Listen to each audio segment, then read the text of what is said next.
Queridos irmãos, eu quero cumprimentar a todos com a graça e a paz do nosso Senhor e Salvador Jesus. Quantos estão para a sua Bíblia Sagrada? Por favor, deixe-me ver. Levante bem. Cantor cristão, não, só Bíblia Sagrada. Diga-se comigo: fiel é esta palavra e digna de toda aceitação. Bom, se é verdade, abra, por gentileza, comigo no Evangelho segundo escreveu Mateus, capítulo de número 9. E nós vamos ler a partir do verso de número 35. Evangelho de Mateus, capítulo de número 9, versos de 35 em diante. Tem coisa que a gente pensa que não dá para ficar pior e a gente descobre que pode, né? Eu já achava um grande desafio ter que pregar depois do pastor Wander, e ainda vem o pastor Carlos e canta esse hino a meia voz. Eu digo: como é que fica o povo acordado agora? Vai dormir todo mundo e eu não dou conta nem de terminar o sermão, né? O pessoal só balançando a cabeça assim, dizendo: é verdade, pastor, eu quase dormi aqui mesmo, pastor, eu só estou acordado porque Deus me segurou.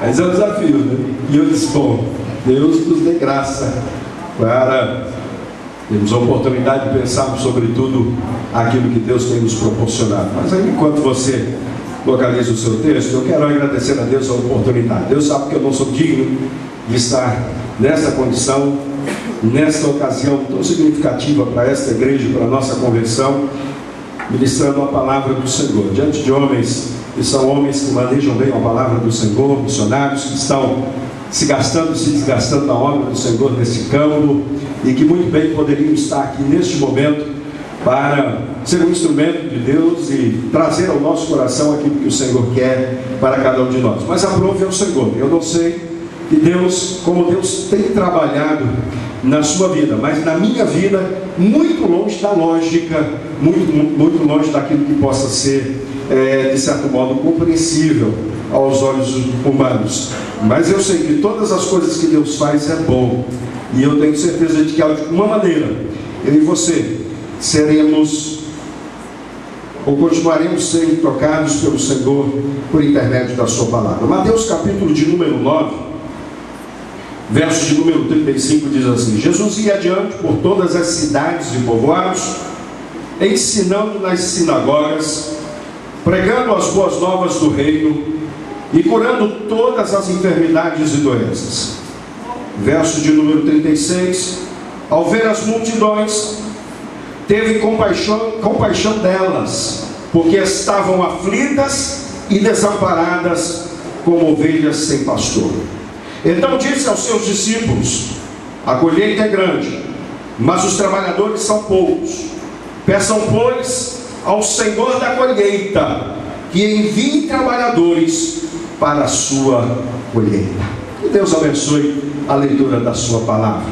O Ceará é a nossa seara. Eu dizia para um colega meu que esse tema me deixou bem à vontade para fazer uma piadinha que a gente faz muito lá quando mora em Brasília, quando mora em São Paulo e Rio de Janeiro. A gente lá não diz a seara é grande e são poucos os trabalhadores. A gente diz: a seara é grande, mas são poucos os cearenses, né? Tema: o Ceará é a nossa seara, me deixa à vontade para dizer que os cearenses são poucos. Mas, queridos irmãos, a realidade há mais de 2000 anos da seara do Senhor tem sido esta: um grande desafio, uma grande missão, uma grande obra a ser realizada e poucos trabalhadores. Principalmente no contexto, como disse o pastor Wander ontem, no início da sua palavra, na sua primeira fala, principalmente no contexto em que se ora pouco, que se clama pouco a Deus por esses trabalhadores. É mais escasso ainda os recursos humanos do ponto de vista de homens e mulheres que entendam a disposição e a necessidade de abraçarem a seara do Senhor nesta localidade. Mas mesmo sendo esta realidade, mesmo sendo poucos aqueles que se envolvem, se comprometem, se dão e se doam a este ministério, eu posso entender, pastor Eduardo e demais irmãos que aqui estão, de que ainda assim alguns trabalhadores são absolutamente dispensáveis nesta obra e neste ministério. Pastor, que história é essa?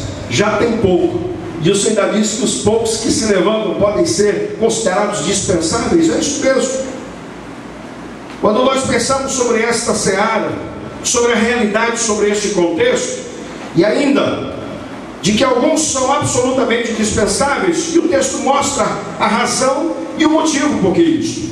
São dispensáveis nesta seara, meus irmãos, todos os trabalhadores que não estejam envolvidos com esta missão, com esta responsabilidade, que não sejam movidos, compelidos, compungidos por Deus, e especialmente pela compaixão, pela misericórdia de almas aflitas e de homens e mulheres desamparados. O texto é claro quando ele afirma que Jesus viu a multidão, teve compaixão delas, e porque estavam aflitas e desamparadas como ovelhas sem pastor. Eu não sei o que é que seus olhos na obra missionária têm visto, mas o que de fato nos faz nos envolver cada vez mais com este ministério, que nos faz fazer aquilo que para o homem é loucura, mas para Deus é a vontade de Deus estabelecida, para mim e para você, é a situação, o estado de miséria, o estado de completo abandono, e por que não dizer, de destruição desta humanidade. Eu passava, antes nos preparando para esta, pastor Etevaldo, para esta convenção, nós fizemos algumas reuniões com a igreja, levando elas, os irmãos, a entenderem o privilégio e a responsabilidade que nós tínhamos de servir a cada um dos 5 campos que aqui estão. E numa das últimas reuniões que nós fizemos, eu perguntava para alguns dos irmãos que aqui estavam: qual é a motivação que nós temos para estar servindo ao Senhor? O que nos faz levantar cedo? O que nos faz buscar na palavra de Deus a orientação para o desenvolvimento da obra do Senhor nessa localidade? O que nos faz nos comprometer com aqueles que estão indo para o inferno?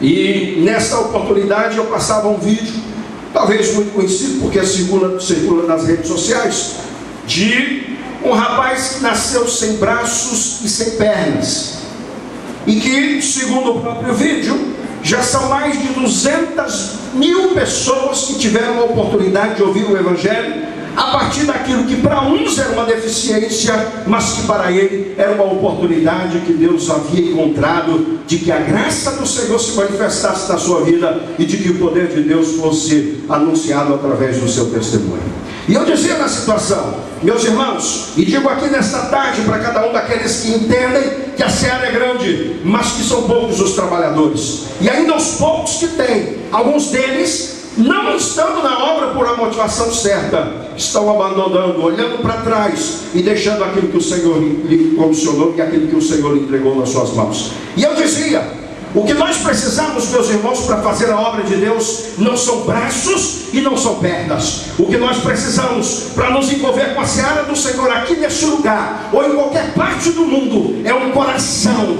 sensível à necessidade e ao estado de miséria daqueles que estão à nossa volta. Nós perdemos a nossa sensibilidade. Nós não sabemos mais chorar por aqueles que estão indo para o inferno. Nós não temos mais sequer a preocupação com aqueles que estão na nossa própria família. Nós só deixamos para chorar por alguém quando ele morre. Mas quem dera, meus irmãos, Deus levantasse nesta tarde homens e mulheres com um coração novo, não um coração de pedra, mas um coração de carne, que pudesse olhar para as pessoas e não vissem nelas somente pecadores, mas homens e mulheres padecendo nas mãos do diabo, e que precisam conhecer a liberdade pelo poder do Evangelho de Jesus de Nazaré. Eu preciso saber, meus irmãos, quantos de nós que estamos envolvidos nesse ministério, quantos de nós, ainda que poucos, estejamos fazendo parte desta seara, na verdade estamos, porque entendemos que as almas a quem Deus quer alcançar estão sofrendo, padecendo e precisando da ajuda e da graça do Senhor sobre a sua vida.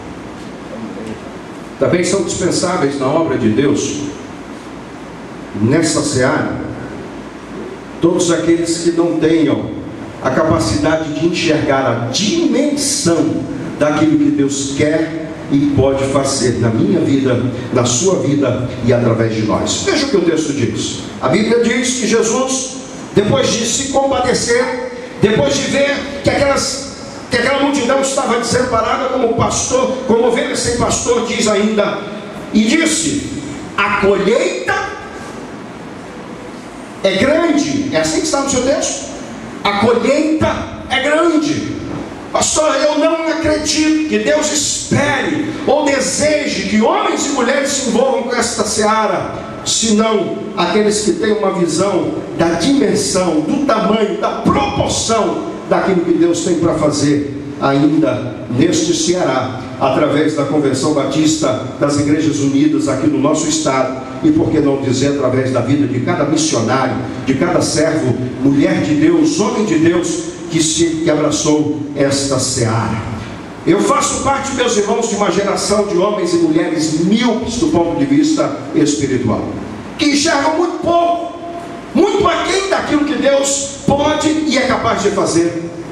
Eu faço parte de uma geração que já não sonha na proporção daquilo que Deus é capaz de fazer, porque a Bíblia diz em Efésios capítulo de número 3, Deus é poderoso para fazer infinitamente mais de tudo quanto pedimos ou pensamos, pelo seu poder que em nós opera. Se Deus é capaz disso, o problema não está na capacidade de Deus, mas naquilo que a igreja do Senhor enxerga, na proporção, na distância que os nossos olhos alcançam. Vou dar um exemplo para você. Quando nós chegamos aqui em Paporanga 3 anos atrás, eu já pensava e já olhava como é que esta igreja, como é que esta congregação poderia comportar, pastor Paulo, uma congregação de 1.200, 1.500 membros. E imaginando, eu disse, bom, vamos ter que quebrar a sala, foi o primeiro passo que nós demos. Depois vamos ter que aumentar, quem sabe 2, 3 cultos, por causa dos horários, por causa da quantidade de pessoas, não vai ter mais para onde crescer, se não se derrubar e levantar outro tempo. Pensando e comentei isso com algumas pessoas. Você sabe qual foi a reação da maioria delas? Riram da minha cara. O pastor ficou doido, tomou muito sol na cabeça. O moço chegou agora, não conhece a realidade de Paporanga, então ele não sabe o que está dizendo. Eu disse, mas por que um absurdo? Por que uma igreja de 1.200 membros aqui é um absurdo, se nós temos uma comunidade de 11.000 pessoas aqui? E eu que sou muito matemática, sei que é 10%. 10%, meu irmão, e a gente dá risada disso. Quando a gente desafia a igreja, quando a gente leva a acreditar que pode ser mais do que aquilo que nós temos feito, meus irmãos, é porque a nossa visão está muito menos daquilo que deveria. É porque nós precisamos pedir que Deus nos abra o entendimento e a compreensão para nos enxergar mais do que as nossas limitações, mais do que a nossa incapacidade, mais do que a nossa pobreza de visão espiritual. Deus precisa ampliar a nossa visão, meus irmãos. A gente ainda vê muito menos daquilo que Deus é possível, Deus é poderoso para fazer, daquilo que é possível que Deus faça. Eu tenho orado, meus irmãos, para que Deus levante uma geração de homens e mulheres que enxerguem não aquilo que está na sua possibilidade de fazer, mas segundo a palavra de Deus diz, naquilo que é impossível para os homens, mas que ainda assim é possível para Deus. Você tem um desafio de chegar na sua cidade, onde Deus lhe colocou como missionário, como pastor, como servo do Senhor, primeiro para se deixar ser levado pela necessidade das pessoas que estão à sua volta, de chorar com os que choram, com a palavra, como a palavra de Deus diz, e essa necessidade lhe fazer se envolver mais com a obra do Senhor, e depois fazer a mesma oração que Eliseu fez pelo seu moço, quando disse, Senhor, abre os olhos deste moço, para que ele veja que muito mais são os que estão conosco dos que estão contra nós. Eu não sei o que a gente teme, eu não sei por que a gente faz tão pouco diante de tanto que poderia ser feito. Se nós dizemos que Deus é o dono do ouro e da prata, se nós dizemos que podemos todas as coisas daquele que nos fortalece, se nós dizemos que para Deus não há nada impossível. Se há uma área que Deus precisa trabalhar na nossa vida, em termos de anatomia, é na visão, meus irmãos, é na visão. Eu e você ainda não enxergamos o tamanho da seara de Jesus, porque no dia que o fizermos, e quando o fizermos, estaremos prontos para participarmos, para nos engajarmos nesta obra. Deus não quer homens e mulheres com visão pequena.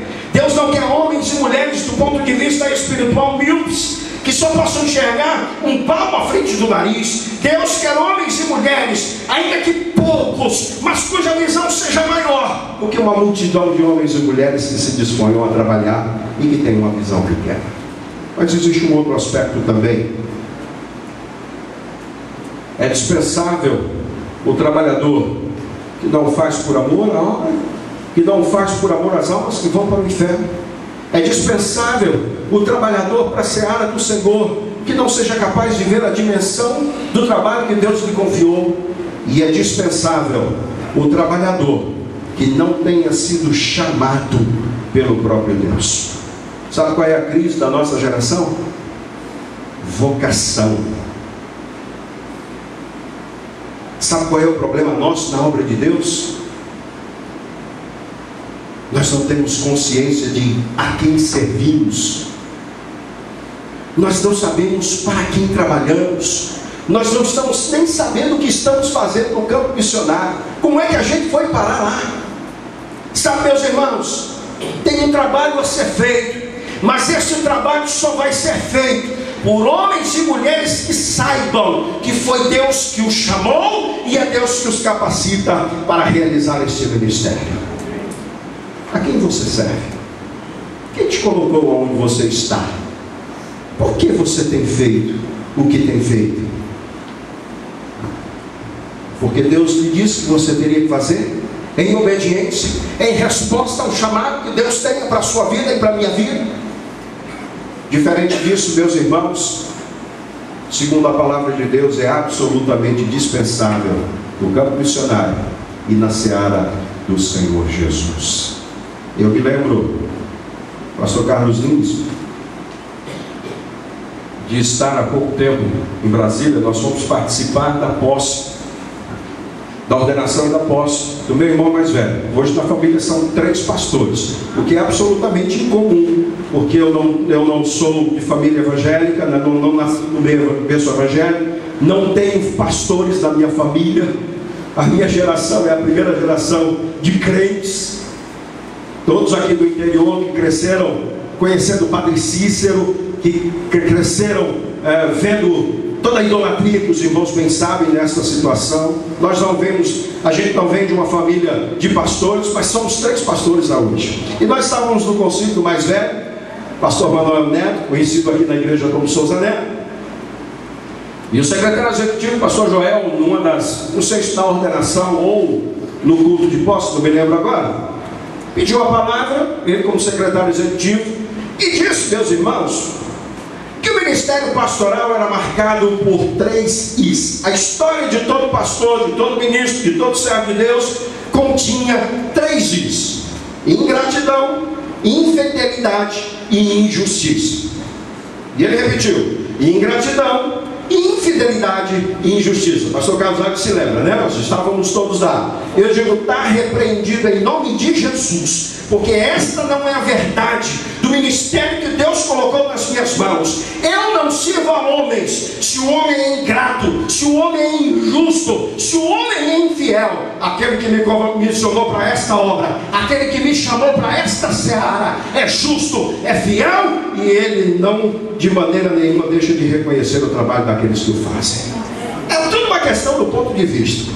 Se nós servimos aos homens, aí sim, infidelidade, injustiça, ingratidão. Se nós servimos a Deus, é fidelidade, justiça e gratidão. Ministério de louvor, nós vamos cantar com a igreja nesse momento, e eu ainda quero orar por você. Eu ainda quero orar.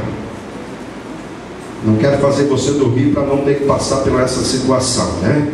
Que o pastor aqui, amigo nosso pastor, pregando, o rapaz dormiu, ele pediu a esposa para acordar o rapaz, e a esposa disse: acorde você, foi você que fez ele dormir. Então antes que eu peço a minha esposa para acordar alguém e ela diga: acorde você, porque foi você que fez dormir, nós vamos louvar ao Senhor. Quero me convidar a ficar de pé por alguns instantes. Quando Deus quer falar, meus irmãos, Ele não precisa de muito tempo nem de muitas palavras. Uma palavra apenas, uma palavra é suficiente para que eu e você saia daqui com o coração ardendo, sabendo por que Deus nos trouxe aqui e para onde Deus está nos levando. Os meninos estarão ministrando conosco, ao meu coração e ao seu coração, essa canção, que eu quero orar com você. Sabe, meus irmãos, como como pastor, e tem muitos pastores aqui, graças a Deus por isso, a gente acaba descobrindo que parece que esta realidade de poucos trabalhadores é a realidade. Não muda muito. A igreja pode estar até cheia, mas trabalhadores mesmo são poucos. E quem sabe o pastor Marcos aqui saiba mais do que ninguém sobre essa realidade, por ser a maior igreja hoje da nossa convenção. A igreja pode estar até cheia, mas trabalhadores são poucos. Mas o problema, meus irmãos, é que ainda estes poucos, alguns possam ser dispensáveis. Como assim, pastor? Não estão na obra pela motivação certa.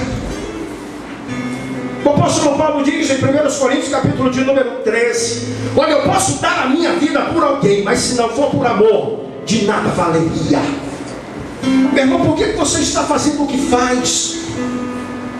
É pelo reconhecimento dos homens?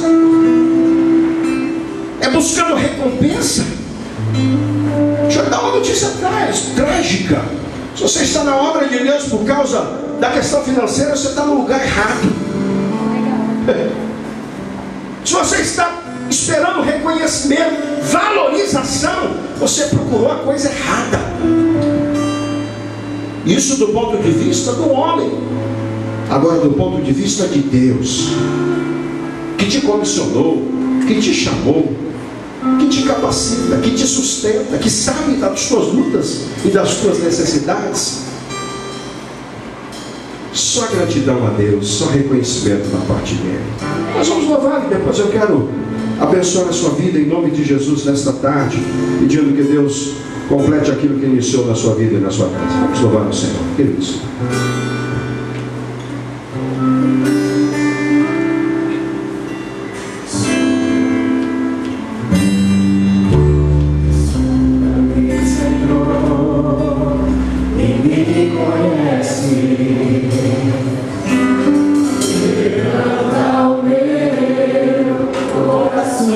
Cante com o coração, cante refletindo naquilo que você está dizendo.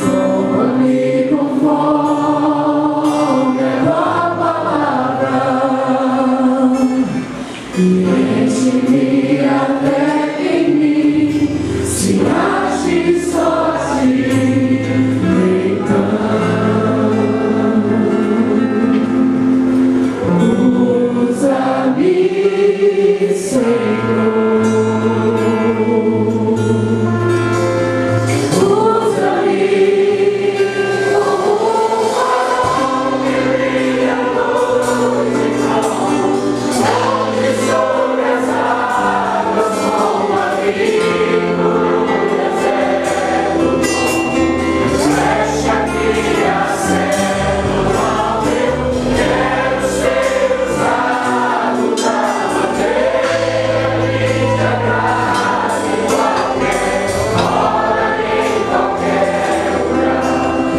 nós ouvimos os instrumentos e a voz dos meninos que aqui estão, eu gostaria que você fechasse os seus olhos por alguns instantes.